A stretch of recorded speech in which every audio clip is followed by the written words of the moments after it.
Hello అండి, అందరికీ నమస్తే. ఎలా ఉన్నారు మీరందరూ? నేనైతే ఓకే, బాగున్నా. నాకు పొద్దున్నే మైండ్లో ఒకటి తిరిగింది, అది మీతో షేర్ చేసుకుందామని ఈ వీడియో చేస్తున్నా. మీరు ఎవరైనా హర్ట్ చేశారా? కొట్టి తిట్టి కాదు, మాటలతో, సూది లాంటి మాట ఒకటని. నేను హర్ట్ చేశాను అన్నట్లా, నేను హర్ట్ అయ్యానని చెప్తున్నా. యాక్చువల్లీ ఈ విషయం చాలా చిన్నప్పుడుది, నా 7-8 సంవత్సరాలప్పుడుది. మేము ముగ్గురు అక్క చెల్లెళ్ళు, మాకెవరు బ్రదర్స్ లేరు. మా పొజిషన్ కూడా ఒక లెవెల్లో ఏం లేదు. ఇబ్బంది పడినా కూడా ఏ రోజు మా నాన్న ఫుడ్కి పస్తు పెట్టి మమ్మల్ని ఉంచలేదు. అలా అని చెప్పి చుట్టాలు ఇళ్ళ ముందెళ్ళి మేము దేహి అని అడిగింది లేదు. మా మా ఉన్నా లేకపోయినా మా అమ్మ సర్ది మా కడుపులు నింపేది.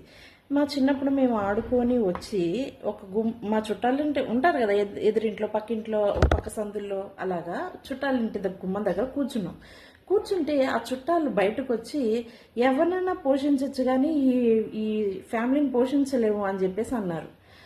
మా ముగ్గురక్క చెల్లెళ్ళు ఎవరున్నారో నేను అప్పుడు అంత డిస్కషన్ పెట్టలేదు, నేనైతే విన్నా. సరే, సైలెంట్ అయిపోయినా. ఈరోజు మా పొజిషన్ దేవుడి దేవల్ల బాగానే ఉండింది. మరి పస్తులతో అస్సలు అలాంటి పరిస్థితి లేదు. కానీ నాకు ఇప్పుడు 30+ అయినా కూడా నేను ఆ మాట మర్చిపోలేను. యాక్చువల్లీ మేము వెళ్ళి అడిగింది లేదు, చేసింది లేదు ఫుడ్ పెట్టమని.